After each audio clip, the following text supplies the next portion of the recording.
The other two have been great days, different themes. So I'm sure that you're in for a very interesting day. Our theme today is taking a stand. So that's linked to a certain event that's coming up next week, which some of you will have a role in, and I'll ask you that in a minute. But it's also about taking a stand as citizens in your wider life, taking a stand at college, and that means listening to opinions, listening to ideas, listening to debates about the world around you, whether that's college or community or work, and forming your own views and contributing those views so that you can have an influence on the world around you, however big or small that happens to be. We had some very good discussions there. I was very pleased with how those went on the whole, and you asked some very pertinent questions to your own situation. So I hope we're going to have more of that today. So as you're listening to our Cambridge City candidates, whose views are not just about Cambridge, of course, they're views of parties who will be standing in all the constituencies where you live.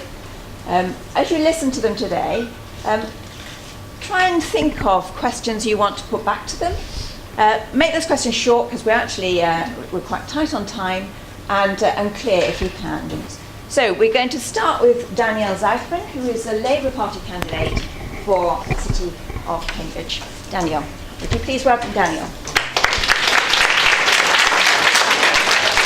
Good morning, everybody, and thank you very much. You can tell I'm a politician, I'm wearing a suit, aren't I? Did anyone see the Russell Brand interview with Ed Miliband? Anyone see that yet? Well, watch it on YouTube. It's interesting, it's a different kind of politics, and I think he was pretty brave, actually. What I'm going to do for the next few minutes, I'm not going to do the normal election pitch. I'm going to talk about something slightly different this morning, relevant to your conference. I'm going to talk to you about why I think any of this matters. And I'll tell you, the most inspiring speech I've ever heard was from a man called Jesse Jackson. Now, some of you who are historians will know that he is a great civil rights leader. He was alongside Martin Luther King when Martin Luther King was assassinated in the States some 30, 40 years ago. Jesse Jackson was 70 last year. He's a living legend, American, he's passionate, he's a preacher, and his values come from him. And I work for a trade union, Unison, and he came to our headquarters last year to celebrate his 70th birthday. And I've seen lots of political speeches in my life. I've never seen a speech quite like it, because it was like being in a church.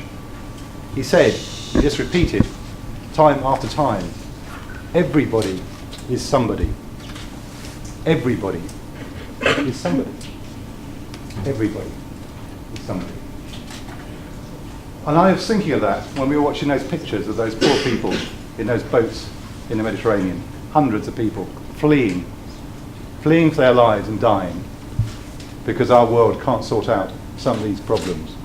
And I was trying to imagine what it'd be like on that boat, or my sister, or my brother on that boat. Everybody is somebody. We can't imagine it. But that's what politics is about. That's what the decisions are about. That's what next week's voting is about. And at every level of your lives, you will need other people, sometimes standing up for you, but you need to stand up for yourselves too. That's why I'm part of a trade union.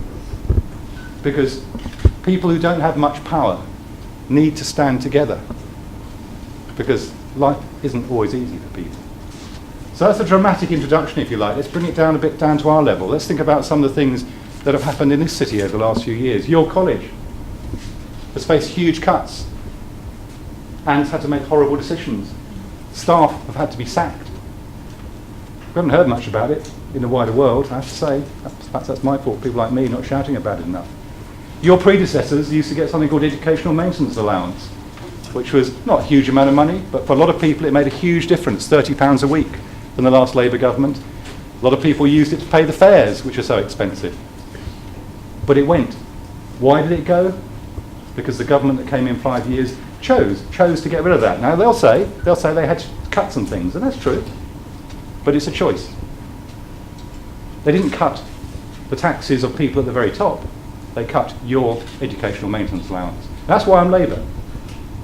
Because I think you and many others in your situation need a party that's going to stand up for you. That's why I'm a trade unionist, because lots of people, probably many of your parents, brothers, sisters, will be telling you, we haven't had a pay rise for years. and you haven't. But the bills go up, the fuel bills go up, the bus fares go up. Some of you will use the Cambridge buses. They're so expensive. Some of you who live outside from the college will be having to pay to get in. There's real choices next week. It's a fantastically important election. So that's why I and the other candidates have been working ourselves in the ground over the last few weeks, because the choice that's made next week will determine your future, the kind of jobs you do, the kind of pay you get, whether you can find anywhere to live. Now, those of you who want to live in Cambridge, good luck to you, because you ain't going to be able to afford it, in my view, unless you're very, very lucky. Hugely expensive. And my friend here who's been helping me, Maddie, she's been trying to find somewhere to live in Cambridge, and what she finds is she was here for 6 months, and what happened? Landlord says, well, you can stay in the flat, but you're going to have to pay extra. What kind of choice is that for people? So Labour's going to say, actually, you can have your rent fixed for 3 years. That's going to make a big, big difference for people. It'll only happen if Labour wins the election. So when people say, voting doesn't make any difference, what's the point? It will make, you will see the difference when you're in that position. So I'm not going to go on for very long, because I think you've got my point. It's a choice. Now, plenty of you will live in parts of the county where Labour maybe can't win. But in Cambridge, Labour can win. And it's pretty straightforward. If I don't win next week, it will be a Conservative government. And not only will some of the things I've just talked about not happen, there's some other things that will happen. Quite a few of you, I suspect, are from families which aren't earning huge amounts of money. Your income will depend on things like tax credits. It tops people's incomes up. It's important. If the Conservatives win, they're going to cut those tax credits. They're going to make your family pay for the economic failure of the banks. So, sorry to frighten you, but it's a big moment. And it is our choice. Because unlike those poor people in those boats, we've got a vote next week. Please use it. If you don't, and Labour doesn't win, please come with me to visit some of the people who use the Cambridge Food Bank, the 4,000 people who used it last year, and explain to them why you didn't think it was worth voting. Thank you very much. I'm happy to take questions.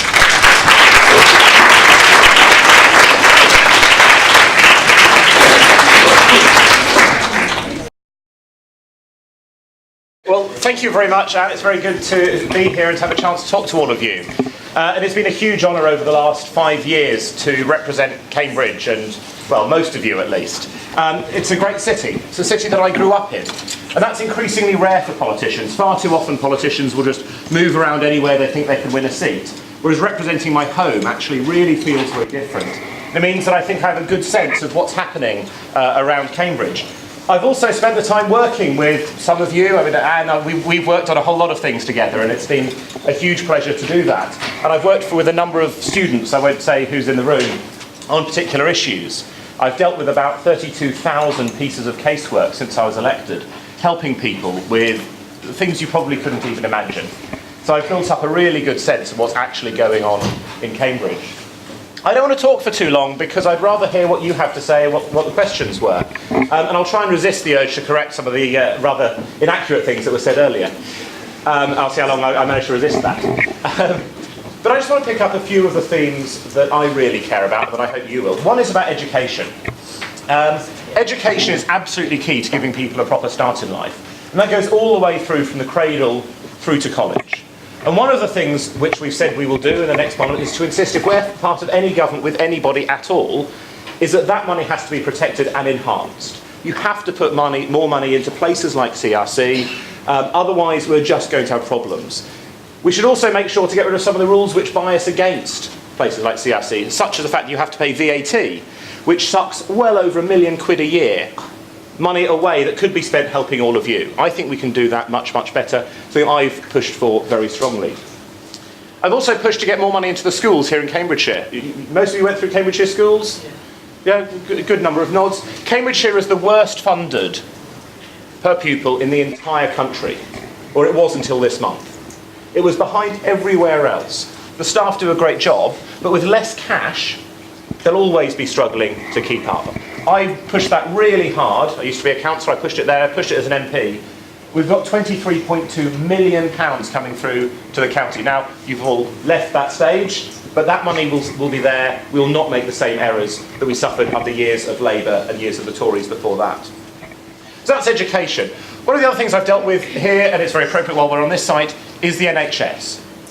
I think the last government made a lot of errors with the NHS. They gave huge amounts of money to private companies. We're still having to pay a lot of that off. I think this government made a lot of errors with the NHS as well. But we have to get the NHS into a much more stable position. So I've got more money here for Cambridgeshire, for our NHS, particularly for mental health, which is a thing that always gets ignored. 1 in 4 people have a serious mental health problem in their lifetime. That's a lot of people here in this room. But for years and decades, it's been neglected. We're getting more money in, more help for people with mental health problems. And over the next 5 years, we have to get the money the NHS needs. The NHS Chief Executive says they need £8 billion by 2020. And my view is that we shouldn't have petty fights about that. We should just find that cash and put it in. And so far, we're the only party which has said we'll put that money in and said how we'll find it, by closing various loopholes for the very rich. I've also worked here to look at things like transport. You'll be aware of the congestion problems we have, supporting walking, cycling, buses. We should regulate buses like they are in London, and we should let young people have 2/3 off any bus travel, because that will make the cost much more reasonable and encourage more people to use buses. We also have to deal with housing, building more houses, building more social houses, more council houses. When we ran the City Council, we started a scheme of building more council houses and lots of affordable homes. We have to go a lot further in doing that here. We have to build more houses across the country. We have to fix the private rented sector for people who are having to rent. It's broken at the moment. I proposed some legislation last year. I'd like to see that happen. I'm pleased that Labour agree with pretty much everything I said in that. I think we can make a huge difference there. So those are just some of the big issues. There's lots more we could talk about. We could talk about the environment and how much that matters. We could talk about international aid. We could talk about the European Union. But I hope I've given you a sense of what I care about. And I'd also say that over the last 5 years, I haven't just towed a party line. Where I've disagreed with my government and my party, I've been prepared to say so. So I voted against tuition fees, for example. When we had a Labour MP, she voted in favour of them. I voted against and stuck to my promise. And I voted against the government on other times where it's really mattered. Bombing places, a whole range of other issues. So I hope I've shown I can be independent-minded and hard-working. I hope I've spoken long enough for you to think of some interesting questions. So over to you. Well, I'm going to give you 2 questions straight to Julian, because Daniel, I think, had 2 questions, and then we'll invite Daniel back on and we'll have a more open question time. I do believe we've not got Shamali Fernando yet, is that right? Yeah, okay. Right, you've had a question? You've not, so we'll start with you. I think that you mentioned mental health. I am a young carer for my mum who has a long-term mental health problem. That means it's tough for me to sometimes come into college because there needs to be someone at home to look after her. And basically, around here, the funding for the support system for young carers have been cut. So what I'm asking for you is, what would you do to help young carers and in fact carers all over Cambridgeshire? Can we do that?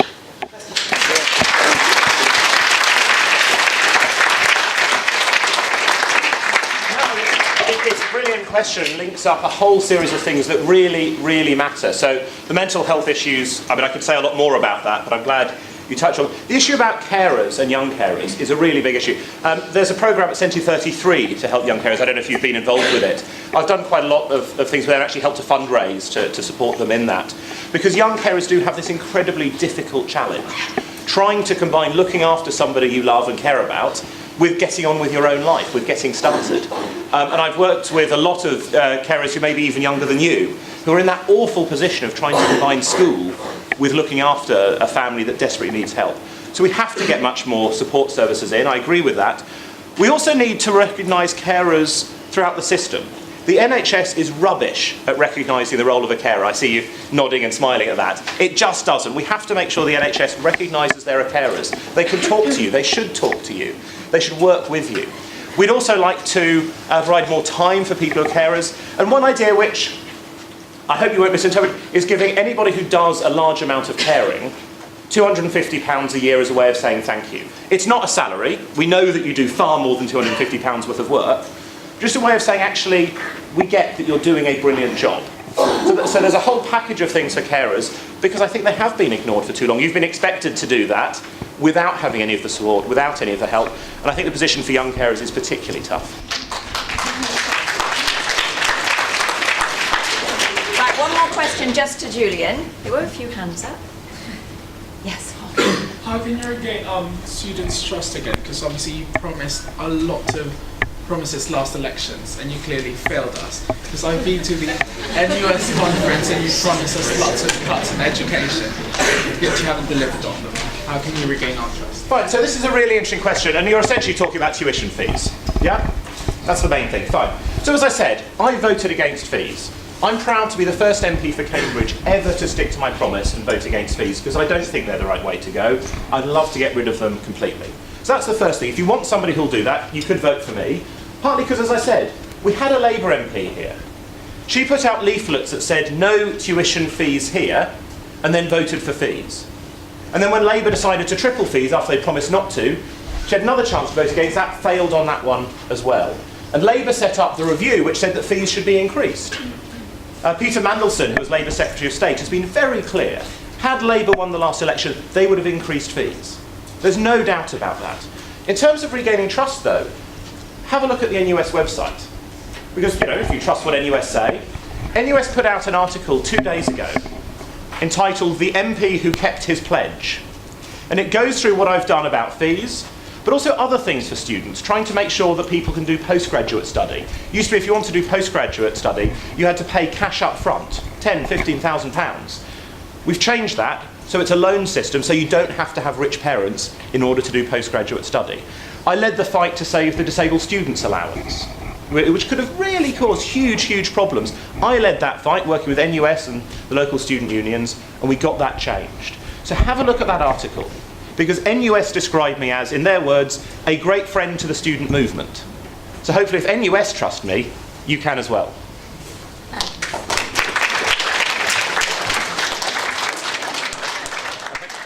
Really simple, it's aim a little higher. My philosophy is always aim a little higher, because I'm a motivational speaker, right? Now, and motivational speakers will come here like, chase your dreams! And you're like, shut up. I hate that. The whole mentality of chasing is wrong. What I will say is go and build your dreams. Build your future. Build the city, the town that you want to have. And the only way to do that is to get involved, lay a solid foundation, get as much experience as you can right now, so when you get older, all of that experience is going to come and help you out. So before the debate, did you have an opinion on like politics? Did you want to vote or anything? No, not at all. So it made you change your mind? Yeah, definitely. Say it made you change your mind? Yeah, it did change my mind a lot. I really liked it, yeah. I think speaking as a young person who's never really known very much about politics, I think it's really good that we're being told about it, which is nice. I think we should learn more about it at a younger age, because it's confusing. So you can get up and move whether you agree or disagree. Ready? Here's the question. Go. For, against, vote no. If you don't know, you have to go over there.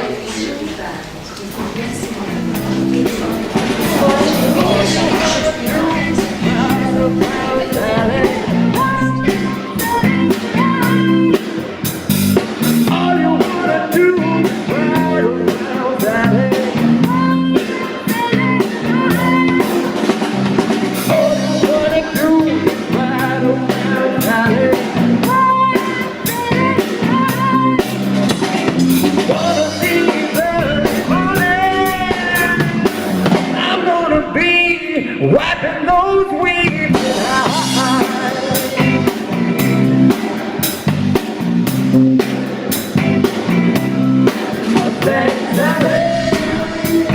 If you've got something that is important to you, by voting, you are supporting that right to have something to say. That'd be fantastic. Now, I want to ask you all, most of the people over here, the majority of people said they were against in both of the questions, right?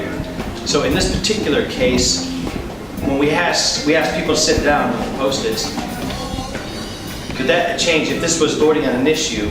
The against would have won on both counts, right? Right? Because the majority of people are standing in that group, so you'd have won on that issue if you were voting directly for that issue in real life. In this particular case, the majority were still standing over there because there was such a strong majority.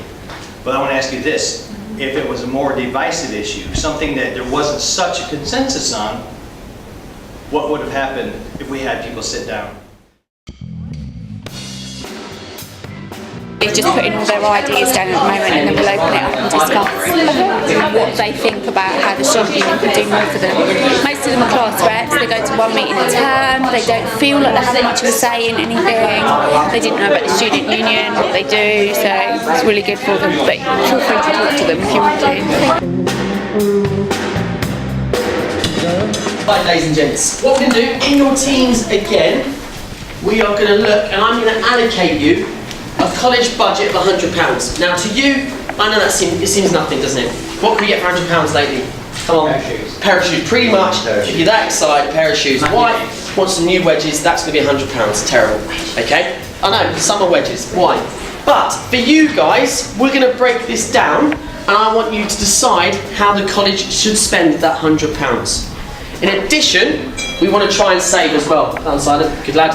Okay, and it's money, remember at the day. Class to teach that, so we've had a different tutor which has been disturbed our lessons. It's a different relationship with the teacher, so it takes time to get used to how they mark and teach things, which is one disturbance I've found in my lessons.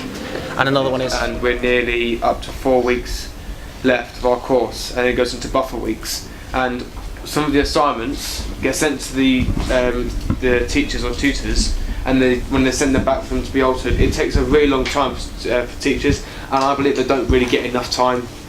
What do you do, and why are DBS checks not mandatory for adult students? Well, same with like fights. If you get stabbed or something, you go to the police. You don't wait for the police to come to you, kind of thing. Do you know what I mean? It's really important that you know. For going in and then coming back, for going out, sorry, and then coming back in and paying an additional £2. Would it be possible to just have £2 for the day, or have like an annual or termly like pass permit?